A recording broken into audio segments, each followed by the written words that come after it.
방문객이 또 책을 가져오면 그 책을 또 복사해서 또 책이 늘고, 그럼 또 방문객이 늘고, 이런 식이에요.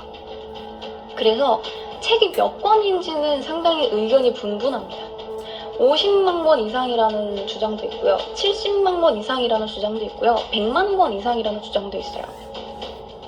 근데 이게 정확하게 몇 권인지 세기가 참 애매한 게 파피루스 두루마리로 만들었단 말이에요. 그러니까 여러분들 이렇게 보는 책이 아니라 쫙 펼쳐보는 거예요. 그러다 보니까 이 두루마리 하나가 책 몇 권짜리 분량이기도 한 거예요. 방대한 양이면. 그러다 보니까 책으로 나눈 것 중에는 뭐 800만 권 이상이다라고 하는 주장도 있는데 확실치 않습니다. 어쨌든 이 알렉산드리아에서는 책을 만들기 위해서 파피루스를 썼는데 덕분에 파피루스의 수출을 아예 금지하기도 했어요. 왜냐하면 다른 나라 줄 게 어딨어요. 우리가 지금 막 복사하기도 급한데. 그죠?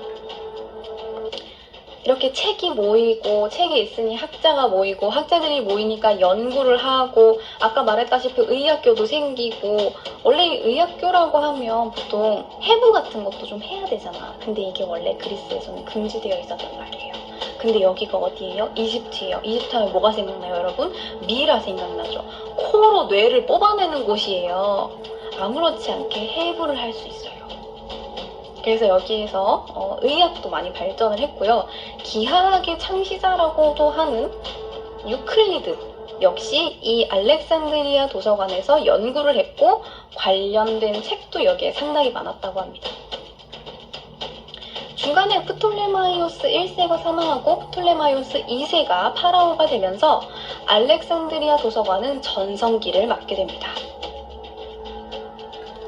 이 도서관, 박물관을 발전시키는 것 외에도 프톨레마이오스 1세 때 시작했던 등대를 프톨레마이오스 2세 때 완공을 합니다. 이 등대는 여러분들 이렇게 생긴 걸로 추정이 됩니다. 없어요. 없어서 잘 몰라요. 하지만 뭐 이렇게 생겼다고 추정이 돼요. 이게 왜 유명하냐면 이건 파로스의 등대 혹은 알렉산드리아 등대라고 불리는 건데, 아니 뭐 등대 까짓 거 뭐가 그렇게 대단해 라고 하지만 이 등대는 모든 등대의 원형이라고 불려요. 참고로 파로스는 그리스어로 등대입니다. 그래서 이건 세계 7대 불가 사이에 꼽히는 겁니다. 이 등대는 하얀 대리석으로 만들어진 한 130m 정도 되는 3층짜리 건물이래요. 그래서 불빛이 나오는 부분에는 반사경이 거울처럼 이렇게 돼 있고, 내부에는 300개 이상의 방이 있어서 군대 막사 역할을 하기도 했대요. 썰에 의하면 내부에 엘리베이터 같은 것도 있었다고 하는데 없어졌기 때문에 그건 확인할 수 없어요. 그리고 이 등대의 불빛이 43km 밖까지 보일 정도로 아주 밝았다고 합니다. 이 위대한 등대를 완공한 프톨레마이오스 2세 때 수많은 학자들이 대도서관을 거쳐갔는데, 이때 수학, 천문학, 물리학, 자연과학, 기타 등등 모든 과목들에 대해서 새로운 연구 결과들을 보유하게 됐습니다. 이때 있었던 학자들 이야기를 잠깐 해보면요. 이때에는 특히나 천문학이랑 점성술이 인기가 많았는데 고대인들은 별이랑 행성이 인생에 영향을 미친다고 봤어요. 그래서 하늘에서 일어나는 일들이 지상에도 영향을 준다라고 생각을 해서 이때 아리스타르코스가 최초로 지구가 태양 주변을 돈다는 걸 발견했어요. 그리고 100년 후에는 히파르코스가 신성과 해성을 관측을 해서 1000개가 넘는 항성에 대해서 밝기를 나눠서 분류를 합니다. 그리고 태양력의 길이를 계산을 하기도 했는데 이게 지금 현재 오차랑 한 7분 정도밖에 안 난대요. 그리고 히로피러스 같은 경우에는 이때 알아냈어요. 뇌가 우리 신체를 조종한다 라는 걸 알아내서 약을 만들기 시작했대요. 그리고 에라토스테네스라는 사람인데요. 이 사람은 지구의 둘레를 측정해낸 최초의 인물이에요. 문학, 수학, 천문학, 지리학, 기타 등등 다양한 분야에서 재능을 보였기 때문에 제2의 플라톤이라고 불리던 사람입니다. 그리고 이미 이때 사람들은 지역마다 북극성의 높이가 다르다는 사실을 알았기 때문에 지구가 둥글다는 사실을 밝혀냈고, 에라토스테네스는 현재의 아스완인 시에네에서 하진날에 아주 날씨가 맑을 때 우물을 보면 보통 우물이 그늘이 지잖아요. 해가 이렇게 옆에 있으면 이렇게 빛이 들어와서 우물 내에 그림자가 지잖아.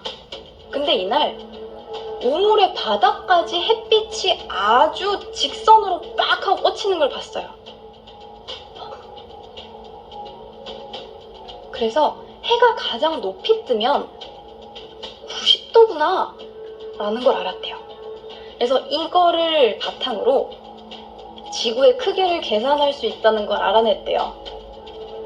그래서 이제 해가 가장 높이 뜰 때 고도가 90도라서 이걸로 지구의 둘레를 측정을 했는데, 알렉산드리아에서 925km 정도 떨어진 시에네와의 거리, 비율을 계산을 해서 지구 둘레가 46,250km라는 걸 알아냈습니다. 물론 실제로는 지구의 둘레는 4만 km 정도입니다. 근데 이런 차이가 나는 이유는 너만 알고 있어. 근데 딱 봐도 광고 같은데. 광고 맞아. 뭐냐고? 말해봐. 여기서 라이브가 겨우 500개씩 돌아가.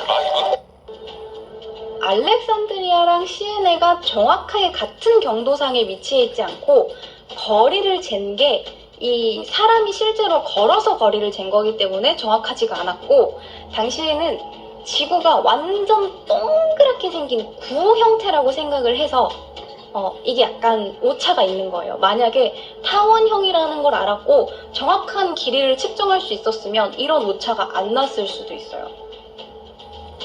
참고로 이 에라토스테네스는 알렉산드리아 대도서관의 최고 책임자였습니다. 이 정도는 돼야 관장을 합니다. 이 정도는 돼야 지구 둘레 정도는 잴 수 있어야 알렉산드리아 도서관의 관장을 할 수 있어요. 이 사람들 말고도 여러분들이 아시는 분들, 유레카 했던 사람 있죠? 아르키메데스. 아르키메데스 역시 이 알렉산드리아에서 연구를 했었고, 아르키메데스, 아리스토텔레스, 당대 최고의 학자들 있었던 책의 원본이 여기에 보관이 되어 있었어요. 그러니까 여러분들이 이 도서관이 왜 유명한지 이제 제가 더 이상 이야기하지 않아도 아시겠죠? 왜, 어떻게 유명한지.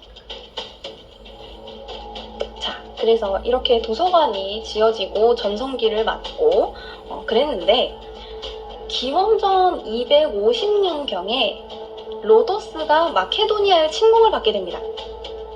근데 이때 로도스의 시민들은 여성, 노예 할 거 없이 전부 다 목숨을 걸고 전투에 나가서 성을 지켰대요. 신전을 무너뜨려서 석재를 보강을 하고, 여자들은 활줄을 만들기 위해서 머리카락을 잘랐어요. 그러면서 자기의 도시였던 로도스를 지켰고, 1년 동안 버틴 기념으로, 결국 이겼어요. 1년 동안 버틴 기념으로 수호신 헬레우스의 모습을 따서 거상을 세웠는데 그게 33m예요. 이것이 바로 7대 불가사의 중 하나인 로도스의 거상입니다.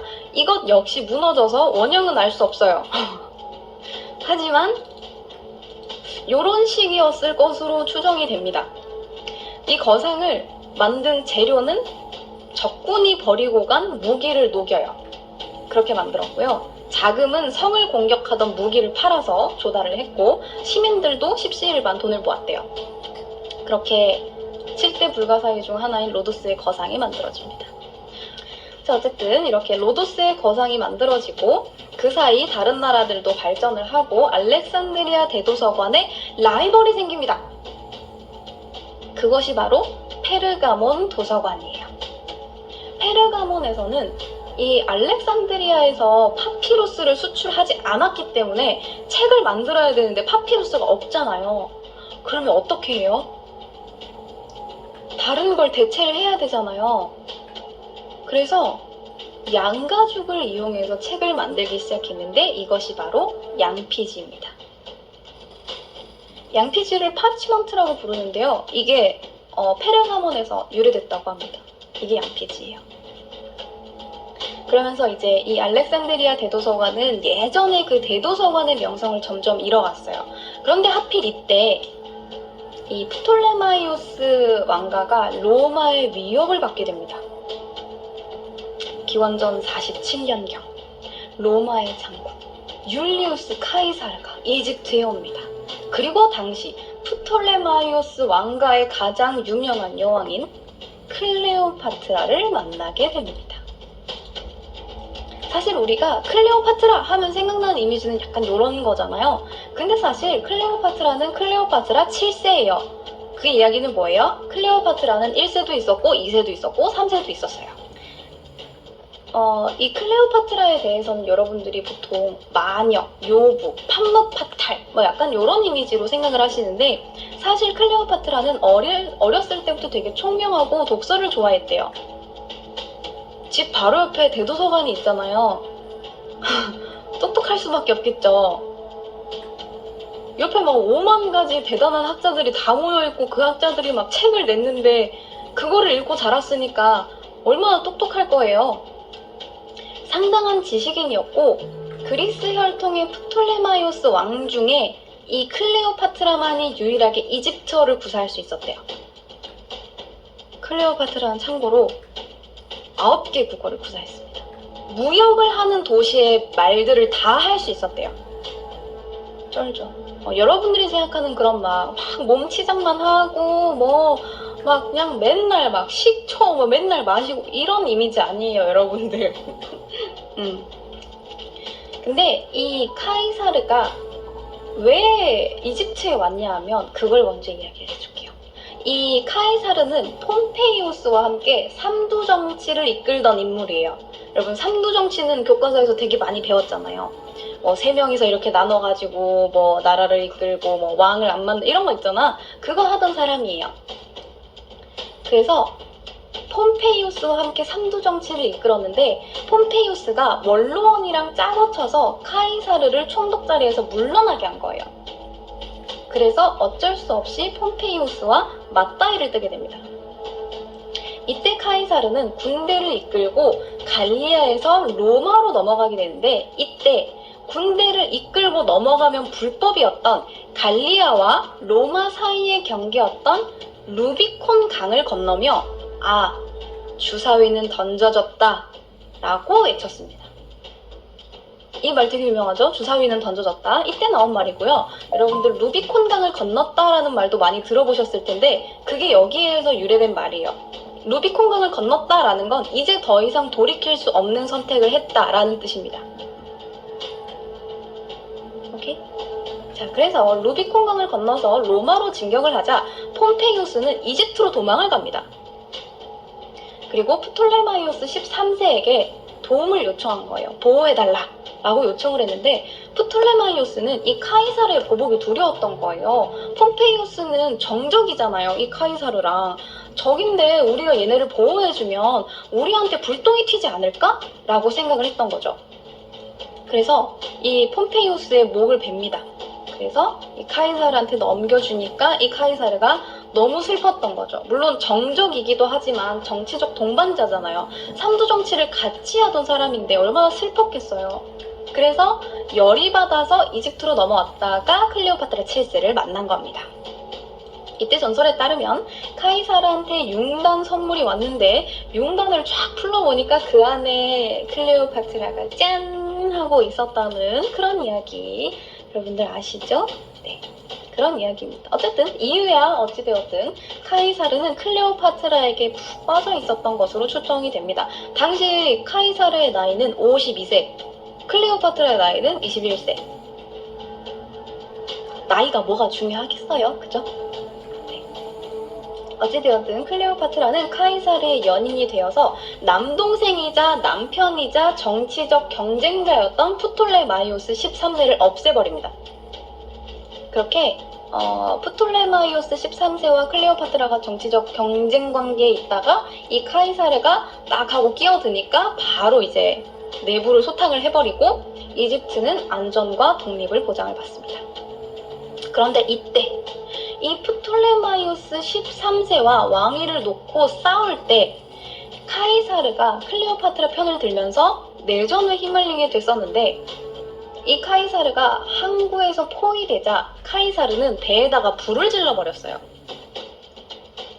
이제 배수진을 쳤다고 생각하시면 되는 거죠. 이제 뭐 니네 도시니까 니네는 알아서 수습을 해라, 난 모르겠다 이러면서 불을 질러버린 거예요. 근데 이 불이 이 바다에 있던 모든 배들, 항구들을 다 태우고 심지어 항구 근처 마을까지 번져서 알렉산드리아 대도서관까지 번진 거예요, 이 불이.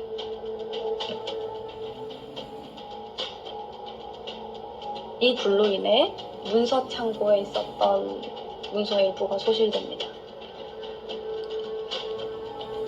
이후 그녀는 막내 남동생이었던 프톨레마이오스 14세와 재혼을 해서 실권을 장악을 하고 카이사르와의 사이에서 카이사리온이라는 아들을 한 명 낳아요.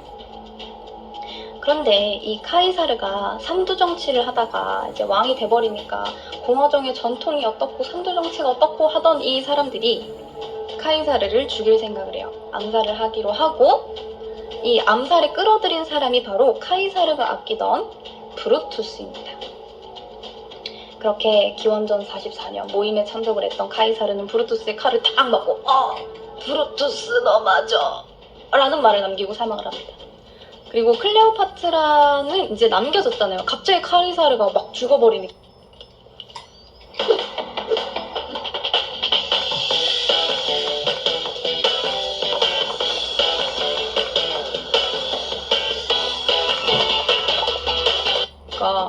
이제 이 클레오파트라가 남겨졌는데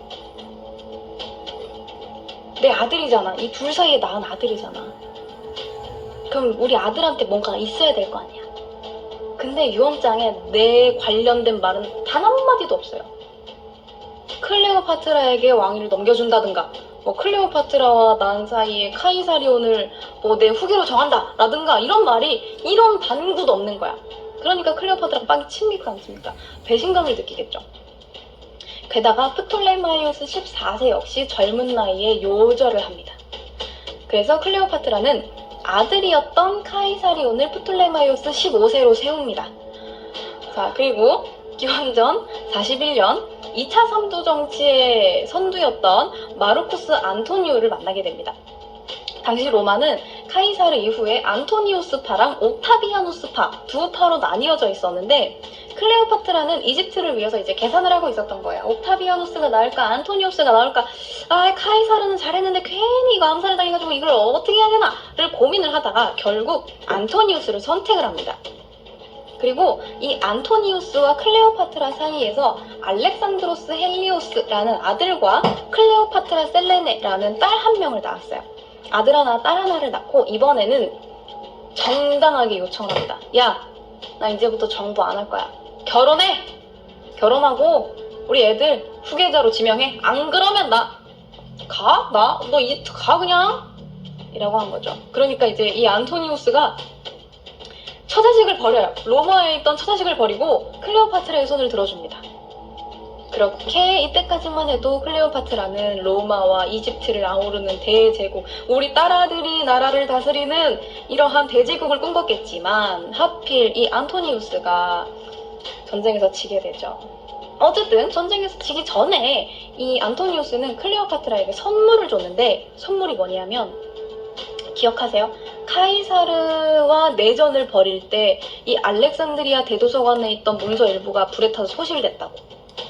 이걸 보상해주고 싶었던지 한심을 사고 싶었던 건지 이 안토니우스가 페르가몬 도서관에 있던 스크롤들, 문서들 20만 장을 선물해줬다고 합니다.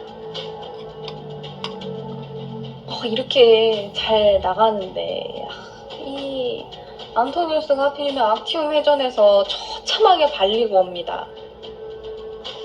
처참하게 발리고 와서 클레오파트라 내 사랑 하고 그냥 꽥 하고 죽어버린 거죠.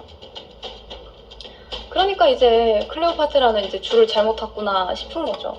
옥타비아누스 군대가 쳐들어오면 우리는 어떻게 막을 방법은 없고, 능욕을 당하느니 차라리 죽어버리자 라고 생각했던 클레오파트라는 독사를 가져와서 이제 가슴을 팍 하고 물린 다음에 사망했다라는 이야기가 있어요. 물론 이것도 썰이에요. 자살을 했다. 독사에 물려서 자살을 했다라는 썰이 있고, 음독 자살을 했다라는 썰이 있고, 동반 자살을 했다라는 썰이 있고, 옥타비아누스가 살해를 해놓고 자살로 미장을 했다라는 이야기가 있어요. 어떻게 죽었는지는 잘 모르겠지만 어쨌든 클레오파트라는 자살한 걸로 마무리. 그리고 이집트를 통치했던 프톨레마이오스 왕조는 이 클레오파트라를 마지막으로 왕조가 막을 내립니다.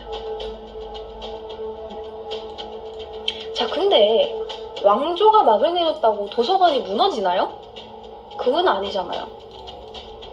아니, 그러면 도서관은 왜 없어진 걸까? 이거에 대해서도 의견이 분분합니다.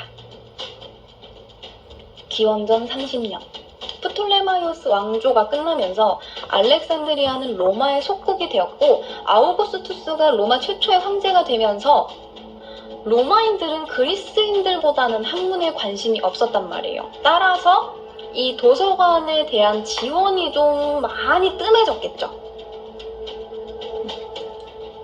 아니, 그 전에 프톨레마이오스 왕가에서는 정말 아낌없이 지원을 해줬잖아요. 근데 이제 로마는 그렇지가 않으니까 이게 좀 차이가 날 수밖에 없고, 하지만 이 알렉산드리아 대도서관이라는 명성이 있지 않습니까? 그래도 꾸준히 학자를 배출해내던 이 도서관은 서기 200년경 여러 번의 침략으로 차츰차츰 황폐화가 되었다고 해요.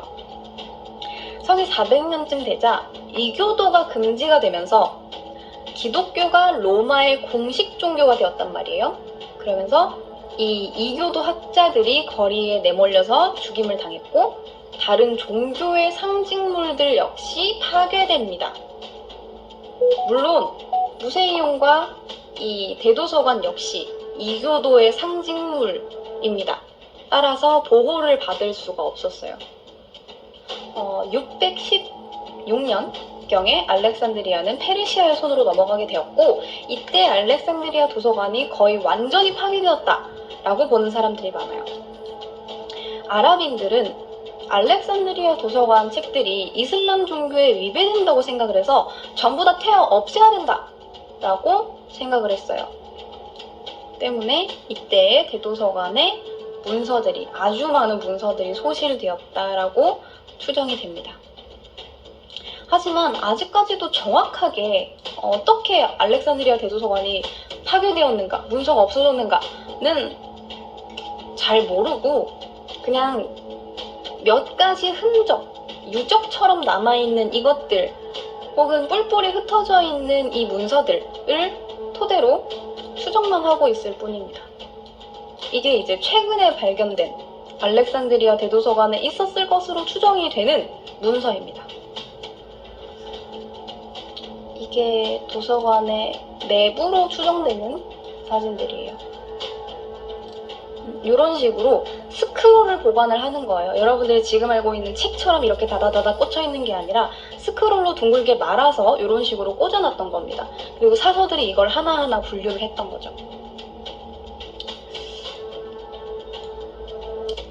이렇게 알렉산드리아 대도서관은 아예 흔적조차 없이 사라져버렸어요. 자, 이렇게 오늘의 콘텐츠 마무리하도록 하겠습니다. 여러분 수고하셨습니다.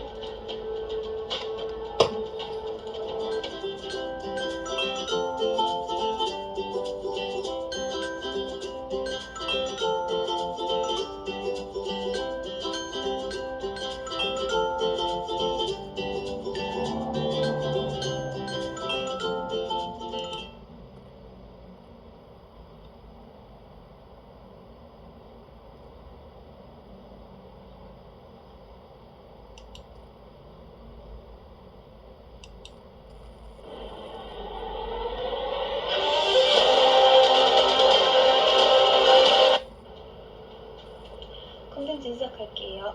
자, 여러분들 그 사람이 실존 인물이냐 아니냐를 떠나서 잔다르크라는 인물에 대해서는 한 번씩 들어보셨을 거예요. 그러면 잔다르크가 정말 실존 인물은 맞는 걸까? 그냥 전설 속에 나오는 인물 같은 게 아니었을까를 알기 위해서 우리는 오늘도 역사 공부를 할 겁니다. 잔다르크가 왜 해상처럼 나타나서 무슨 공을 세웠길래 여전사로 불리며 지금까지도 기억이 되고 있는지, 어떤 업적을 세운 건지 당시 상황에 대해서 우리는 알아야 됩니다. 근데 여러분들의 생각보다 조금 복잡해요. 그러니까 눈을 크게 뜨고 잘 한번 들어봅시다.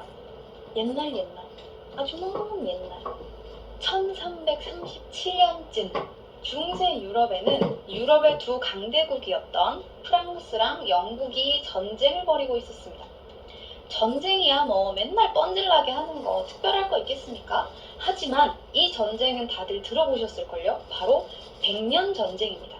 100년 동안 전쟁을 했다고 해서 백년 전쟁으로 불리는 이 전쟁은 사실 1337년부터 1453년까지 무려 116년 동안 전쟁을 벌였습니다. 물론 지속적으로 싸운 게 아니라 단속적인 전쟁이었어요. 싸우다가 휴전, 싸우다가 휴전, 싸우다가 휴전. 잠깐씩 싸운 겁니다. 물론 그게 휴전이라고 하기에는 좀 우리 휴전합시다 또 아니었어. 그냥 쟤도 어쩔 수 없이 안 싸울 테니까 우리도 잠깐만 쉬어볼까? 하면서 눈치 보는 정도? 싸우다가 쉬고 하는 이 전쟁은 유럽의 역사상 가장 처절했던 전쟁으로 불립니다.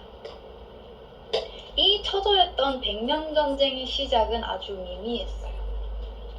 당시 유럽에는 플랑드르라는 지방이 있었습니다. 이 지방은 프랑스 영토에 있었지만 영국의 지배를 받는 지역이었어요. 그런데 이 플랑드르는 지금도 벨기에, 프랑스, 네덜란드에 걸쳐있는 되게 애매한 지역이면서도 양털을 장난 아니게 생산해내는 양모 산업의 꿀같은 지역이에요. 근데 여기가 또 포도주 생산지였습니다. 돈을 엄청 벌 수 있겠죠.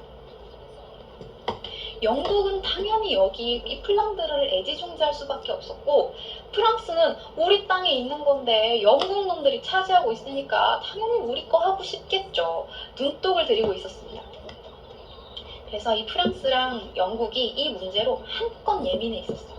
그런데 1328년 프랑스의 국왕이었던 샤를 4세가 직계자손을 낳지 못한 채 사망했습니다.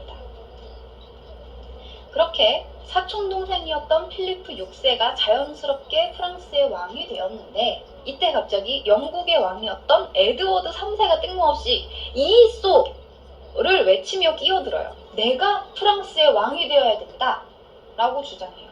아니 왜 얘가 이렇게 뜬금없이 영국 왕이 왜 갑자기 프랑스 왕이 돼야 된다고 주장을 했을까요? 이유는 자신의 어머니가 사망한 샤를 4세의 누이였기 때문입니다.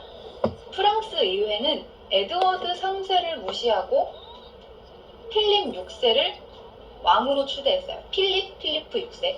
그렇게 왕위에 오른 필리프 6세는 1337년 프랑스 영토 안에 있던 영국의 땅 플랑드르를 공격하기에 이릅니다. 그러자 이 에드워드 3세는 프랑스에 전쟁을 선포해요. 니네 지역에 있다고 그게 니네 땅이야? 우리 지배하에 있었는데 니네가 그거를 먹는 게 말이 돼? 그럼 우리도 전쟁이야! 라고 시작합니다. 그래서 사촌들 간의 싸움이 프랑스의 발루아 왕가와 영국의 플랜테저넷 왕가가 싸운 백년전쟁이 되어버립니다. 이게 백년전쟁의 간단한 시작이에요. 여러분 다 이해하셨나요? 자, 자세히 알아봅시다. 시작은 또 저 멀리 가요. 저 멀리 가봅시다. 정복왕 윌리엄부터 시작합니다. 1028년에 태어나서 프랑스 노르망디 공국의 로베르 1세의 사생아로 태어난 이 윌리엄 1세. 윌리엄 1세는 1035년 노르망디 공국의 공작이 된 이후에 1066년에 바다를 건너 영국으로 갑니다. 그리고 영국을 침략해서 헤이스팅스 전투에서 해롤드 2세를 죽이고 잉글랜드의 왕이 된 인물이에요. 그래서 정복왕 윌리엄입니다. 이해하셨습니까? 그렇습니다. 윌리엄은 프랑스의 귀족이면서 영국의 왕인 인물이에요. 그의 자식들은 그럼 당연히 영국에 살고는 있지만 프랑스에 뿌리를 둔 사람들입니다. 세월이 지나면서 자연스럽게 프랑스의 귀족들과 사돈을 맺고 그러다 보니까 또 더 자연스럽게 프랑스의 영토, 프랑스의 귀족 자기들이 이 영국 왕실의 족보에 함께 섞이게 된 거예요. 그렇게 윌리엄의 정복에 이어 많은 일이 있습니다. 카노사의 굴욕도 있고 아비뇽 유수도 있고 중간에 십자군 전쟁도 해야 되고 그렇게 200년을 뛰어넘어요. 자, 그리고 다시 필리프 3세로 가봅시다.